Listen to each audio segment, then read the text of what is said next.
శ్రీమహాగణాధిపతయే నమః. ఓం గురుభ్యో నమః. ఓం శ్రీమాత్రే నమః. పరమేశ్వర స్వరూపమైనటువంటి జ్యోతిష, వాస్తు మరియు ఇతర అనేకమైనటువంటి శాస్త్రములను మనకు అందించినటువంటి మహర్షులకి నమస్కారం. హయగ్రీవ హయగ్రీవ హయగ్రీవేత్యో వదేత్ తస్య నిస్సరతే వాణి జిహ్నుకన్యా ప్రవాహవత్. అరుణాం కరుణాతరంగితాక్షీం ధృతపాశాంకుశపుష్పబాణచాపాం అనిమాదిభిరావృతాం మయూకైః అహమిత్యేవ విభావయే భవానీ. శ్రీమాత్రే నమః. ప్రేక్షకులకు ఆ లలితాంబిక అమ్మవారి యొక్క అనుగ్రహం పరిపూర్ణంగా కలగాలని మనస్ఫూర్తిగా కోరుకుంటూ మనం ఈరోజు క్రోధినామ సంవత్సరంలో ఆదాయము, వ్యయము, రాజ్యపూజ్యము, అవమానము 12 రాసుల వారికి ఏ విధంగా ఉంది, మరి ఈ ఆదాయ వ్యయాల్లో కానీ రాజ్యపూజ్యం అవమానాల్లో కానీ ఒక్కొక్కసారి చూడ మనకు ఆదాయం ఎక్కువ ఉంటే సంతోషిస్తాం, కానీ వ్యయం ఎక్కువ ఉంటే భయపడతాం. అదేవిధంగా అవమానం ఎక్కువగా ఉంటే భయపడతాం, రాజ్యపూజ్యం ఎక్కువ ఉంటే బాగుంది అనుకుంటాం. అంటే ఏమిటి ఇక్కడ? వీటిని మరి ఇలాగే అనుభవించాలా ఈ సంవత్సరం అంతా? దీన్ని ఏదైనా మార్చుకునేటువంటి ప్రక్రియ ఉందా? మరొక విషయం ఏంటంటే, మీరు గుర్తుపెట్టుకోండి, ఈ పంచాంగంలో ఇచ్చేటువంటి ఈ ఆదాయ వ్యయాలు, రాజ్యపూజ్యం అవమానము ఇవి యాజ్ ఇట్ ఈజ్ ఇలాగే జరగాలని రూల్ లేదు. ఎందుకు చెప్తున్నానంటే, మీ యొక్క పర్సనల్ చార్ట్ అనేటువంటిది ఒకటి ఉంది. మీ పర్సనల్ చార్ట్లో కనుక ఆదాయం సంబంధించినటువంటి అంటే ధనయోగాలు బాగా నడుస్తున్నాయి అనుకోండి, ఆదాయం గురించి ఏం కంగారు పడకండి, చక్కగా ధనయోగం వస్తుంది. వ్యయం తక్కువగా ఉండేటువంటి మహాదశలు నడుస్తున్నాయి అనుకోండి, ఏం అవ్వదు, ఏమి కంగారు పడదు. ఇదేంటంటే జనరల్గా అందరికీ చెప్పేటువంటిది ఇది. అలాగే మరి వీటి ప్రభావం ఉండదా అంటే కించిత్ ఉంటుంది. దాన్ని తగ్గించుకునేటువంటి మార్గం కూడా నేను మీకు చెప్తాను. ఒక్కొక్క రాశి గురించి మనం తెలుసుకుందాం. సింహలగ్నము, సింహరాశి రాశి పరంగా తీసుకుందాం, ఎందుకంటే ఆదాయము, వ్యయము, రాజపూజ్యం, అవమానం కాబట్టి మిగతా అంశాలన్నీ లగ్నపరంగా తీసుకోవచ్చు. అయితే ఇక్కడ సింహం వారికి కనుక చూసుకుంటే 2 ఆదాయము, వ్యయం 14 అని చూపిస్తుంది. ఈ బాబా ఇదేంటండి 2 ఆదాయం అంటే 2 లక్షలు వస్తే 14 లక్షలు ఖర్చా అంటే, ఒకటి గుర్తుపెట్టుకోండి, ఇది యాజ్ ఇట్ ఈజ్ ఇలాగే ఇంప్లిమెంట్ అవ్వాలి లేదు. మీ జన్మజాతకంలో కనుక మీకు పర్సనల్ చార్ట్లో ధనయోగ దశ నడుస్తుంటే ఇదేమీ పెద్ద ఎఫెక్ట్ ఉండదు, ఓన్లీ 5% ఉంటుంది దీని ప్రభావం, 5 to 10%. మరి ఇక్కడ ఆదాయం పెరగాలి, వ్యయం తగ్గించుకోవాలి చూపిస్తుందిగా మనకి పంచాంగంలో. మరి ఏమిటి? చాలా సింపుల్ టెక్నిక్ చెప్తాను. ఆదాయ స్థానంలో కేతు ఉన్నాడు, వ్యయ స్థానంలో అయితే ఏ గ్రహం లేదు. గుర్తుపెట్టుకోండి, ఆదాయ స్థానంలో కేతు ఉన్నందుకు రోజుకు 10 నిమిషాలు నేను నిద్ర లేచిన వెంటనే కూడా కూర్చొని చక్కగా ఓం గం గణాధిపతయే నమః అనేటువంటి చేయండి. లేదా పూజ గదిలో కూర్చున్నాం, గణపతికి తర్పణము లేదా పుష్పాలతోని, గరికతో ప్రత్యేకంగా, ఎందుకంటే గరికతో గనక గణపతిని అర్చిస్తే 100% మీకు ఆ బ్లాక్ అయిన ధనం కావచ్చు, రావాల్సిన డబ్బులు కావచ్చు, ఖచ్చితంగా వచ్చి తీరుతాయి, అందులో ఎటువంటి సందేహం లేదు. అలాగే మరొక విషయం ఏంటంటే, ఇక్కడ మీ సింహం వారికి ధనం రావాలి, వ్యయం తగ్గాలి అని అనుకుంటున్నారు కాబట్టి, వ్యయం తగ్గాలంటే బియ్యము దానంగా ఇవ్వండి. ఇప్పుడు ఈ 2-14 ఉన్నటువంటి ఏదైతే ఉందో ఇది బ్యాలెన్స్ అవుతుంది ఖచ్చితంగా, అంత ఇబ్బంది అనేటువంటిది ఉండదు. ఇక అవమానము, రాజ్యపూజ్యము ఇవి కనుక చూసుకున్నట్లయితే 2 అంటే రాజ్యపూజ్యము 2, అవమానం 2 అంటే మెచ్చుకునే వాళ్ళ సంఖ్య 2, అవమానించే వాళ్ళ సంఖ్య 2. సో అవమానం తక్కువ ఉంది పర్లేదు, కానీ రాజపూజ్యం పెరగలగా అంటే ఏం చేయాలి అంటే సూర్య నమస్కారాలు చేసుకోవడము, ఆదిత్య హృదయ పఠనం చదవడము, అదేవిధంగా లలితా అమ్మవారి యొక్క స్తోత్ర పఠనం చేయడము ఖచ్చితంగా మీకు ఇస్తుంది. అందులో పర్టికులర్గా మీరు రాజ్యపూజ్యం కలగాలంటే మొదటి నామం ఉంటుంది లలితసహస్రనామాల్లో, ఓం శ్రీమాత శ్రీ మహారాజ్ని శ్రీమత్ సింహాసనేశ్వరి అని, అది చేసుకుంటే రాజ్యపూజ్యం ఖచ్చితంగా పెరుగుతుంది. ఇక 2వ స్థానంలో కేతు ఉన్నందుకు కొంచెం రావాల్సిన ధనం కొంచెం ఆగుతూ వస్తూ ఉంటుంది.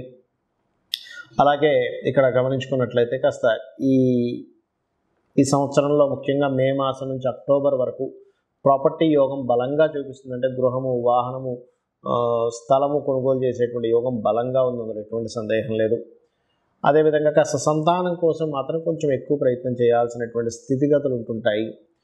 ఈ సప్తమంలో శని ఉన్నాడు కాబట్టి కొంచెం పార్ట్నర్స్తో కొంత స్ట్రెస్ ఉండడం కానివ్వండి, అదేవిధంగా వ్యాపార సంబంధించినటువంటి విషయంలో కొంచెం స్లోగా సాగుతూ ఉండడం, దాన్ని కొంచెం ముందుకు సాగాలి అంటే వ్యాపారమే కాకుండా వివాహ నిర్ణయాలు, వివాహ సంబంధించిన విషయాల్లో కూడా సప్తమంలో శని ఉన్నందుకు ఏమవుతుంటుంది, సర్వసాధారణంగా శని అనేటువంటి గ్రహం ఏంటంటే ఖచ్చితంగా ఇచ్చి తీరుతుంది మీకు ఏదైనా ఫలితం, కానీ స్లోగా ఇస్తుంది. ఇది ఒక్కటి గుర్తుపెట్టుకోండి.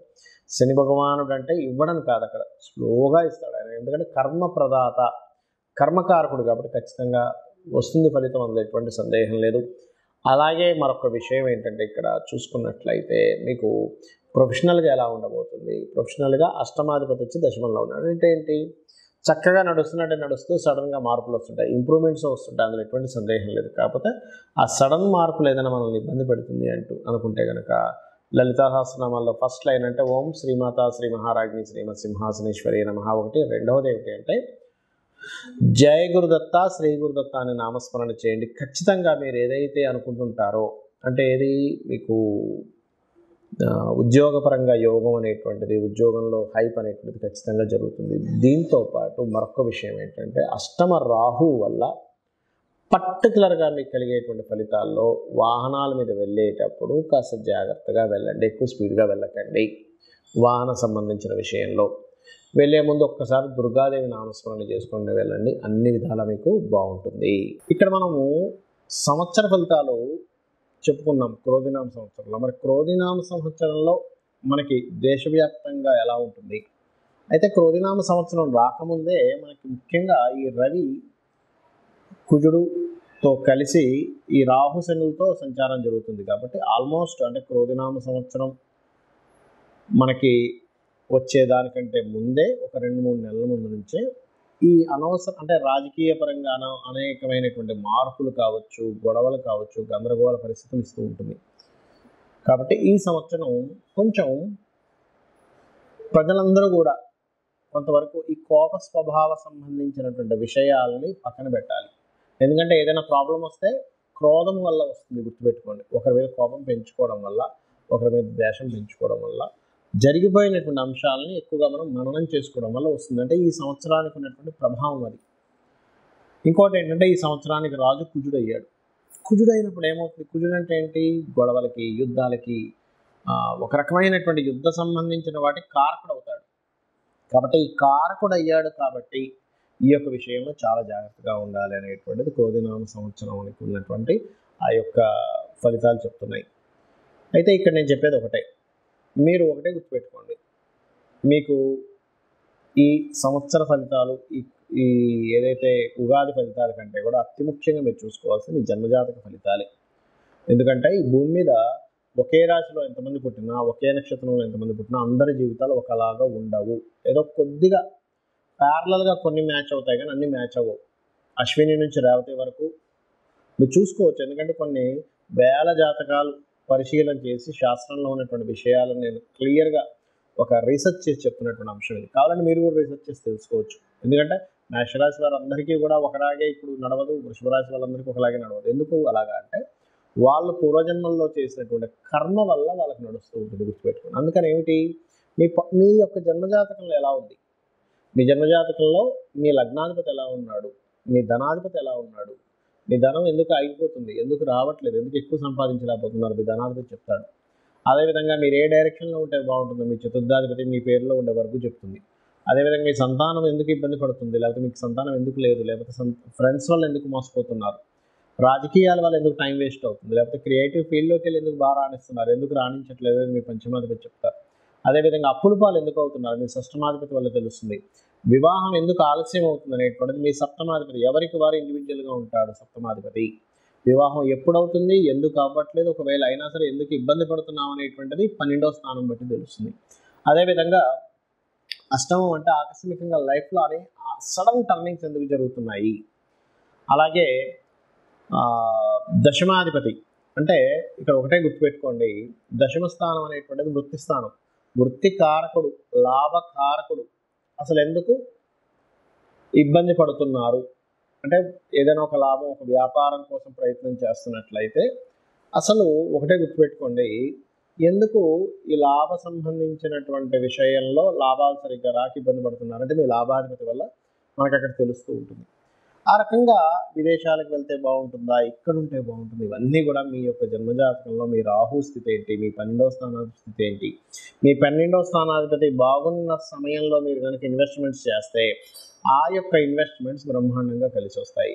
మీ ద్వాదశాధిపతి బాగోలేడు అంటే ఆ యొక్క సమయంలో మీరు చేసేటువంటి ఇన్వెస్ట్మెంట్స్ పనికిరావు, ఇది గుర్తుపెట్టుకోండి. ఈ రకంగా ఏంటంటే ఒక విషయం రెండు విషయం అని కాదు, అనేకమైనటువంటి విషయాలలో మీకు గుర్తుపెట్టుకోండి ఇబ్బంది అనేటువంటిది రావడం కానివ్వండి, ఇబ్బందిని ఎలా తొలగించుకోవాలనేటువంటి మార్గం కానివ్వండి, మీ జన్మ జాతకంలో చాలా స్పష్టంగా ఉంటుంది. ఆ ఇబ్బంది తొలగించుకోవడానికి ఏవో లక్షలు ఎంతో ఖర్చు పెట్టాలనుకునేటువంటి భ్రమ నుంచి ఫస్ట్ బయటకు రండి. చాలా సింపుల్గా అమ్మవారి నామాన్ని స్మరించడం ద్వారా మీరు బయటపడవచ్చు. దానికి ఏం టెన్షన్ పడాల్సిన అవసరం లేదు. అయ్యో ఏదో అయిపోతే ఏమక్కర్లేదు. చక్కగా లలితా సహస్రనామాలో ఒక నామం తీసుకొని తప్పులు లేకుండా చక్కగా ఉచ్చరించుకొని మీరు కనుక రోజు ఒక అరగంట సేపు చేశారంటే ఖచ్చితంగా అమ్మవారు మీకు ఆ సమస్యను తీర్చేస్తున్నారు, ఎటువంటి సందేహం లేదు. అలాగే దానం ఇచ్చుకోవాలి. చిన్నపాటి దానం ఏదైనా ఇవ్వడం ద్వారా క్లియర్ చేసుకోవచ్చు. అంతేగాని జ్యోతిషాస్త్రం అంటే, వాస్తుశాస్త్రం అంటే ఏదో పెద్ద మొత్తం కూలగొట్టేసేయాలని వాస్తు అంటే, జ్యోతిషాస్త్రం అంటే ఇంకా కర్మ ఇలాగే అనుభవించాలని, దీని నుంచి బయటపడలేమని అనుకునేటువంటి భ్రమ నుంచి ఫస్ట్ బయటకు రాండి. జ్యోతి అంటే వెలుగుని చూపించేది. మీకు ముందు ఏముంది, నువ్వు ఎలా వెళ్తున్నావు, నీకు అక్కడ ఏమైనా గొయ్యి ఉందా, నొయ్యి ఉందా, ముళ్ళుందా అని చెప్పేది జ్యోతి. అంటే వెలుగు చూపిస్తుంది. కాబట్టి ఈ యొక్క విషయాలను తెలుసుకొని మీ యొక్క జీవితాలని ఆ యొక్క అమ్మవారి అనుగ్రహంతో ఆనందమయం చేసుకుంటారని మనస్ఫూర్తిగా కోరుకుంటూ శ్రీమాత్రే నమః.